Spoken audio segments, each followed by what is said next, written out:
का कहल जाता है? हम ही कहल चाहता नहीं कि हमके ई बात का फिकर बा कि ई दोनों शादीशुदा जिंदगी कब तक गुजार पाई हैं। हमके जवाब चल बे गधा कहीं के हाँ? जेके घर में दारू पी रहल बड़े ओकर बारे में गंदा बात करते रहे तोड़ दो। चुप करो एकदम चुप। अभी जो हम सुननी वो हमारी गाड़ी की आवाज है। हाँ। वो लोग भी सुन लगा। ना सुननी। अरे साला कि वो हमारी गाड़ी चुरा रहा है।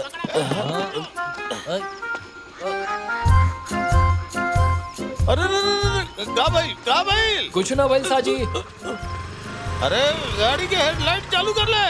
वो लड़की के का भाई इहे कोनो सलाह देले हो कि एही से बेचारी रो रहल बाड़ी। चला हट लागता कि वो ओकर देख के डर गइल बिया। का कहला?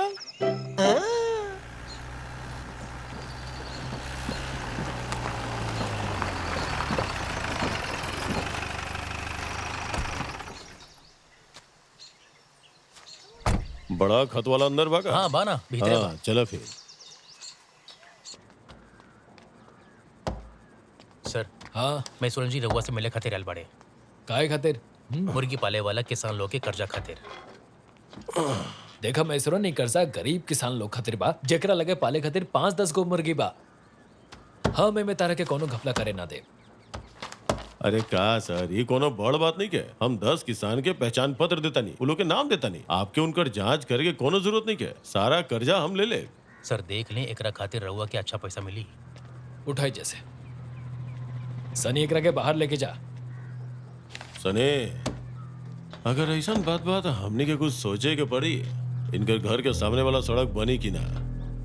हम रउआ की याद दिलाती पिछला इलेक्शन में रउआ बहुत गंदा रास्ता बनेले रहनी और जब बारिश का पानी भर गिल रहे और हमने के बहुत परेशान भइल रहनी। हमने के लगे पैर बार और जैसे हमने के चल के जाए अपन वक्त बर्बाद मत करी जाइए जैसे। ठीक बा देख लिया जाए। हाँ चल रहे।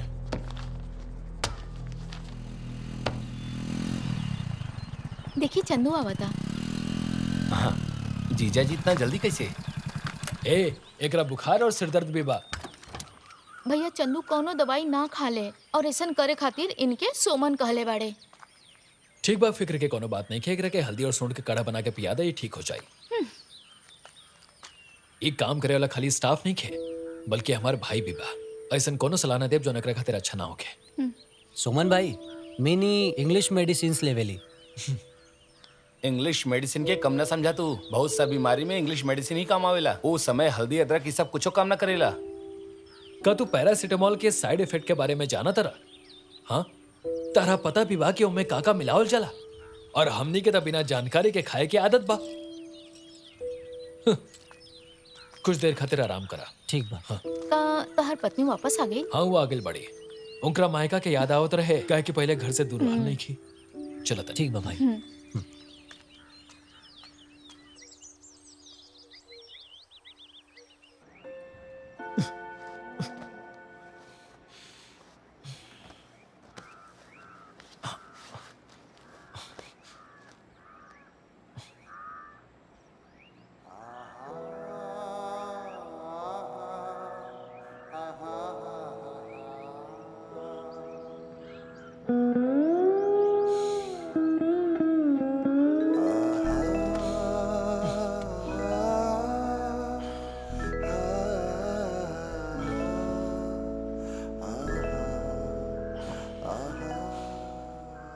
शालिनी काले हमने के हनीमून खातिर चले के का?